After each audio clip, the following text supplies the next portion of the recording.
नमस्कार मंडळी. तर आम्ही गेलो होतो मध्य प्रदेशमधील खंडावा जिल्ह्यातील ओंकारेश्वर मंदिरला. हे 12 ज्योतिर्लिंगामध्ये एक महत्त्वाचं ज्योतिर्लिंग आहे आणि तुम्ही सगळं बघू शकता. नर्मदा नदी आहे ही आणि एवढं चांगलं नदीचं हे संगम नदी तट आहे हे. आणि तुम्हाला तिकडून इकडं यायचं असेल तर बोटच्या सहाय्यानेच यायला लागणार, नाहीतर मग तिथं उड्डाणपूल केले, मग त्याच्या सहाय्याने तुम्हाला चालत यायला लागणार. खरं आम्ही सगळ्यांनी बोट केली होती आणि बोटच्या सहाय्याने सगळे आम्ही जितके पण ट्रिप मेंबर्स होतो खूप मजा मस्ती करत ह्या ऐल तीराकडून पैल तीराकडे जात होतो भगवान श्री ओंकारेश्वराचं दर्शन घ्यायला. आणि हेच उड्डाणपूल. जर का तुम्हाला कोणी पण तुम्ही इथं आलात, जर का बोटनं जायचं जमत नसेल तर तुम्ही ह्या उड्डाणपुलावरून पण जाऊ शकता. इतकं रम्य असं वातावरण. सगळेजण आम्ही खूप मजा मस्ती घेऊन आणि सगळ्यांनी जे काही खाऊ घेतलं होतं, म्हणजे ह्या नर्मदा नदीमध्ये मासे पण आहेत असं म्हटलं जातं, खूप सारे जीवजंतू आहेत, तर त्यांना सगळ्यांना भोजन घालत घालत आम्ही ओंकारेश्वराचं दर्शन घेत होतो. आणि नदी तटापर्यंत सगळे पोचल्यानंतर ना हे बघू शकता तुम्ही, खूप सारे नाविक लोक इथं त्यांचे बोट घेऊन ते थांबलेले असतात आणि त्या बोटच्या सहाय्याने तुम्ही ऐल तीराकडून पैल तीराकडे ह्या जाऊ शकता. आणि ओंकारेश्वरला जर का तुम्ही येत असाल तर मध्य प्रदेशमध्ये येतं हे, खंडावा जिल्ह्यात. तर एकदा नक्की भेट देऊन तुम्ही बघा. आणि ही आमची सगळी जी आता फॅमिली झाली आमची, ही सगळे लोक खूप चांगला बोटीचा आस्वाद घेत होते. छोटं मुलं मजा मस्ती करत होते आणि नर्मदा नदीचा पाण्याचा सगळेजण प्रवाह बघत होते. जिथं ही पवित्र नर्मदा नदीच्या तटावर भगवान ओंकारेश्वर म्हणजे साक्षात शिवाचा अवतारच इथं आहे. आणि तुम्ही बघू शकता मम्मी पप्पा बोटमध्ये बसले होते. सगळे ही आमची चिटुकली पुटुकली सगळे फॅमिली आणि हे आपले सगळे ज्योतिबाचे पुजारी. आणि सगळ्यांनी हा तिलक लावला होता लहानांपासून ते मोठ्यांपर्यंत. आम्ही सगळ्यांनी इथंच नदी तटावर आंघोळ केली आणि देवाचं दर्शन घ्यायला निघालो. आणि हे देवाला जे काही बेल, महादेवाला बेल खूप आवडते, तर जे काही भगवंताचं जे काही घ्यायचं होतं, प्रसाद असू दे, जे चढावा म्हणतात इकडं, ते सगळं फूल बेल पानं सगळं घेतली होती आम्ही यांच्याकडनं. मी आणि मम्मी जात होतो, थोडे आमचे मेंबर्स सगळे पुढं होते आणि खूप चांगलं आमचं दर्शन झालं. आणि थोडीशी जर अशी मोठी लाईन होती, गर्दी नव्हती. आणि हे आमचे साहेब सगळे आम्ही मजा मस्ती करत, तेवढी मोठी रांग कधी संपली बोलत बोलत आम्ही चढल्यावर हे आम्हालाच कळालं नाही. म्हणतात ना, तुम्ही भगवंताचं आत्मस्मरण करत असाल तर जे काही तुमचे. आणि ही सगळी लाईन आमची बोलत बोलत भगवंताचा गजर करत करत ओंकारेश्वर ओम ओंकारेश्वराय नमः म्हणत कधी गेलं संपलं नाही.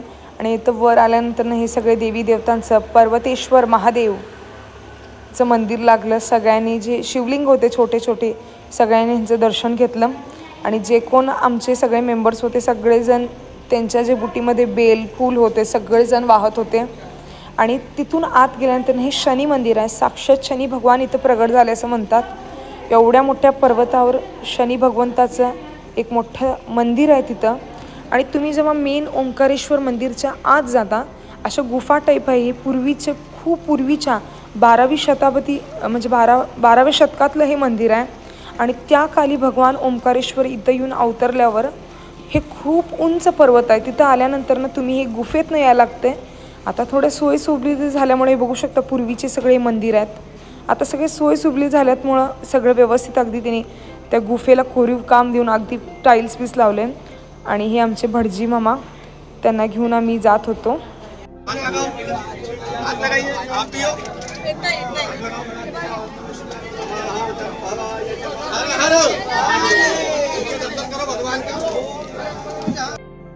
ओंकारेश्वराचं दर्शन घेऊन बाहेर आलो. जे काही भगवंताकडे मागायचं होतं सगळ्यांनी मागितलं. जे काही चढावा म्हणतात इथं, म्हणजे बेल जे काही तुम्हाला वाहायचं होतं ते तुम्ही बाहेर बघू शकता. एवढी मोठी स्क्रीन दिली. हेच आहे साक्षात 12 ज्योतिर्लिंगामधलं एक ज्योतिर्लिंग म्हणजेच ओंकारेश्वर, साक्षात भगवान शंकराचा अवतार.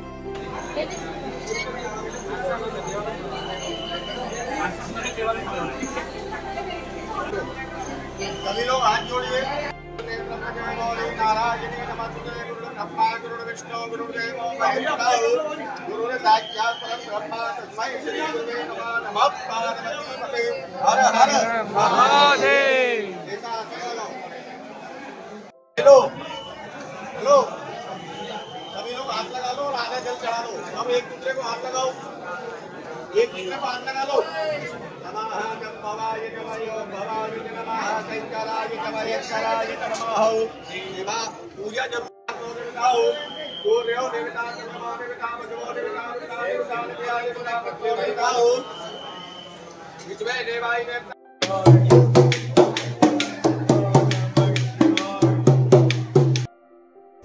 आणि हे दर्शन घेऊन आम्ही खाली आल्यानंतर सगळेजण अजून भरपूर लोक पुढे गेली होती, पण आम्ही सगळेजण जितके जण होतो तेवढे जणांनी सगळ्यांनी देवासमोर फोटो काढून घेतला।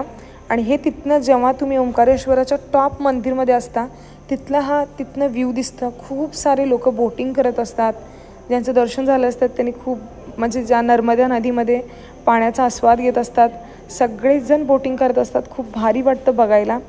आणि तिकडनं मग एक खूप छान चाट सेंटर होतं, आम्ही तरी मिक्स चाट घेतलं, खूप भारी होतं। जे काय मिक्स व्हेजिटेबल्स होते ते आणि जे आपण घेतलं सगळ्यांनी, सगळेजण खात होते, एन्जॉय करत होते। सगळेजण काहीतरी वेगळं घेत होते आणि म्हणत होते हे घ्या ते घ्या, मिक्स मसाला होत होतं। खरं काय करणार, आता ट्रिपला आलो आहे म्हणजे खरं सगळ्यात महत्त्वाचं म्हणजे महाराजांनी सगळ्यांना सोडा दिला आणि हे आमचे काही फोटोज आणि परत आम्ही इकडं आलो कारण की ऐल तीराकडनं आणि पैल तीराकडे जायचं होतं आम्हाला। आणि ओम ओंकारेश्वराय नमः म्हणून साहेब मला म्हणत होते घ्या, शेवटचं जाणार आहे तुम्ही, घ्या देवाचं नाव आणि चला म्हणून। आणि परत आम्ही इथनं बोट घेतली आणि परत गेलो।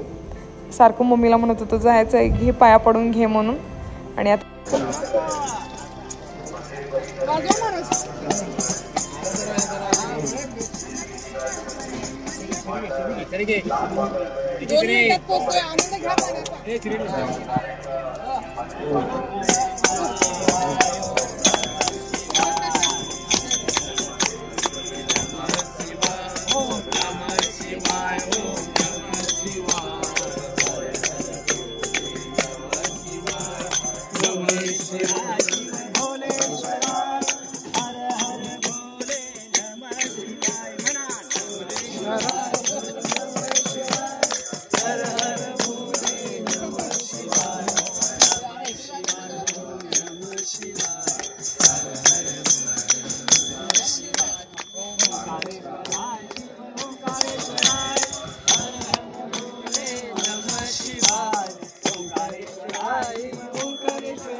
नमः शिवाय, हर हर भोले नमः शिवाय, हर हर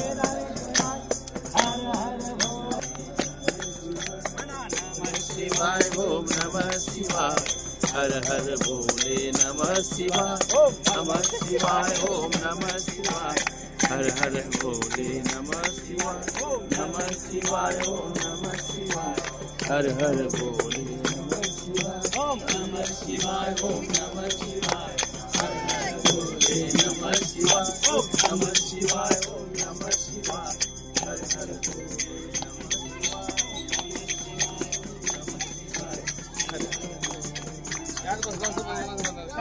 आणि असं भगवंताचं नाव घेऊन आम्ही ऐल तीराकडून पैल तीराकडे आलो। आणि हे सगळ्यांचे आमचे काही फोटोज। तुम्हाला हा सगळा व्हिडिओ आवडला असेल तर लाईक, शेअर आणि चॅनलला सबस्क्राईब करायला विसरू नका। आणि एक आंटीचा वाढदिवस होता तो पण साजरा केला।